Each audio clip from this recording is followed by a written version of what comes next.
Today is a beautiful day, at least where I live, and the day that it is today when I'm recording this. This video may not be as relevant randomly in the future or if you live in a different place, but today is very beautiful. And I live in the Pacific Northwest in Oregon, and something that I very quickly learned to do up here is to really appreciate the nice days. Growing up in Southern California, it's like basically every day used to be nice. Those things are changing. My dad loves to, I don't know about loves, but my dad very often sends me pictures of the skies looking disgusting down in Southern California. And no, it didn't used to be like that. We used to have so many beautiful blue amazing days, and now it seems like even in Southern California the skies look like a mess half the time when it should be a nice day. That there's nothing that angers me today quite like I go outside, oh, it is such a beautiful day today, and then you just see those planes coming in, laying lines down, they're expanding all over the sky. Next thing you know it, you have a silver day, and it sucks. It almost ruins my day. I just go around, today could have been a nice day, and then you do this. But of course we shouldn't get super angry at things that are outside of our control. And weather manipulation is a good starting point. I think a lot of people probably get their foot in the door to conspiracy through weather manipulation, because you have to go against the programming. People on Facebook are going to shame you if you believe in things like chemtrails, but just know that there's a huge amount of people out there that all accept reality for what it is, and they're willing to be mocked and to have the experts look down, or pretend to look down on you. A lot of them know that this stuff happens, and they're really truly evil. Really truly evil team evil people are the ones that they know about chemtrails. They know that there's weather manipulation, but they're willing to just lie to everybody. What are you talking about? There's no such thing as that. Oh, it's a contrail, blah, blah, blah. Those are truly the evil ones, that they know exactly what they're doing. And then you just get a bunch of dopes that want to come off as smart or whatever, but shouldn't care about those people anyways. And I'm rambling. So today, so beautiful. I don't even want to make a long video. I just want to be out there and enjoy the sunshine. Praise God for giving us creation, and we do have beauty, and things like the sunshine are just amazingly beautiful. I guess I didn't finish my thought about living in Oregon. You appreciate it. You appreciate the sunshine. And another thing that it makes me realize is stuff like, man, society sucks. The fact that things like the weather don't play as important role as they should. The weather gets miserable and people are still expected to go do the same stuff. Society doesn't really change that much depending on the seasons as much as it should. In the winter, we should probably work less and be more active when it's nice out, stuff like that. But just things like, I guess I'll just say with the story about what I used to do when I taught here in Oregon. I used to, during the winter, where I live, there's months and months and months of cloudy weather, but every once in a while the sun will poke out, and those are the days where you see how many people own dogs. Number one, on days like that, you see how many people have dogs, because everybody gets out to walk their dogs on those types of days. But you feel bad for the 9-to-5 workers that they just basically miss the one day like that. So anyways, I used to teach at a university, and on days that were like that, I would cancel class. I would show up to class. I would say, you guys, it is too nice out. Your homework for today, we are leaving this class right now, and we're going outside, and you're getting sunshine.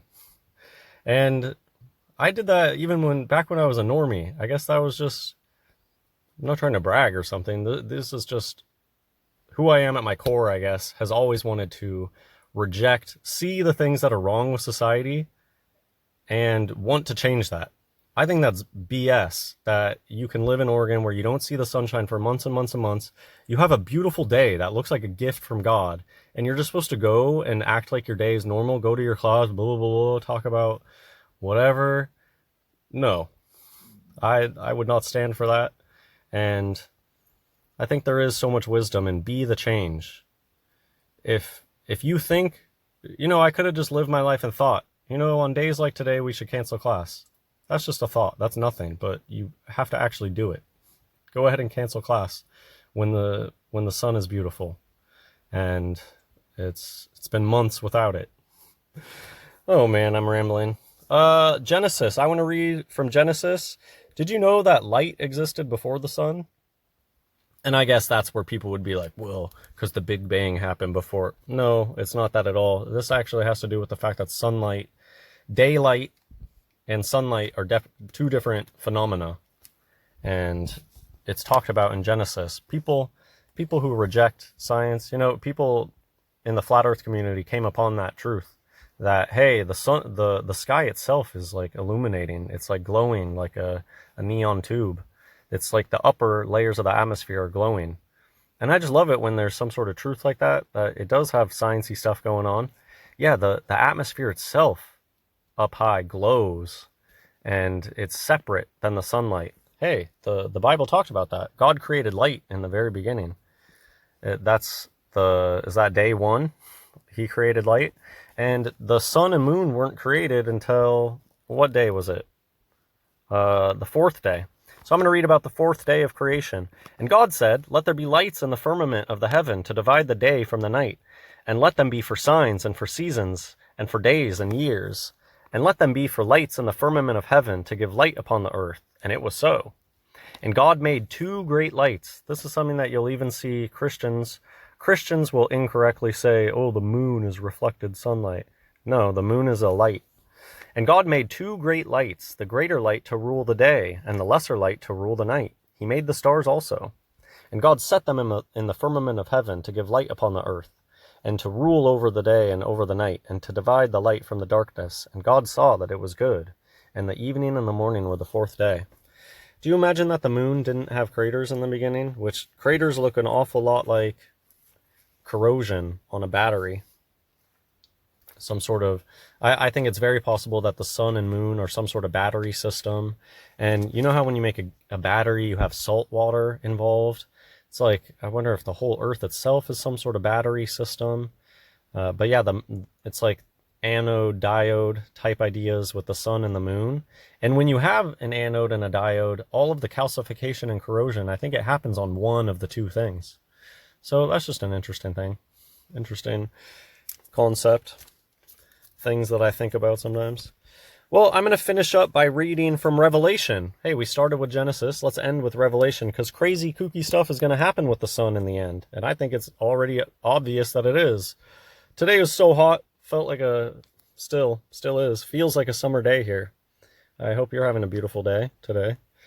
And I'm going to read from Revelation chapter 16 about the fourth vial that's poured out upon the earth. So that's verse 8. Revelation chapter 16, verse 8. And the fourth angel poured out his vial upon the sun, and power was given unto him to scorch men with fire. And men were scorched with great heat, and blasphemed the name of God, which hath power over these plagues. And they repented not to give him glory. It reminds me, I had a roommate not that long ago. Time flies these days, so actually it was more than a decade ago, but it feels like not that long ago. And he would blaspheme. I don't know if he blamed God for it, but he would curse the sun. And this was 10 years ago. It was already that hot. So it's only going to get worse. Yes, I do believe in climate change to an extent. I think that what it is end times prophecy being fulfilled. And all of the weather manipulation that the NWO does. So yes, climate change is real because end times is happening. So the sun and the moon are both brighter. And it's pretty clear. The Bible makes it pretty clear that in the end, yeah, everything goes wacky. And it seems like we're at that stage where everything's going wacky. But the NWO does everything they can to make it appear less so. I think that's the bulk of the spraying. Look at all the programming out there. Bill Gates is going to try to hide the sun. I know they're going to say that. I know that they're going to say that it's the aliens that block out the sun. And that's probably not too far in the future. I mean, we can hope. Jesus, come quickly. And I will end this video with that.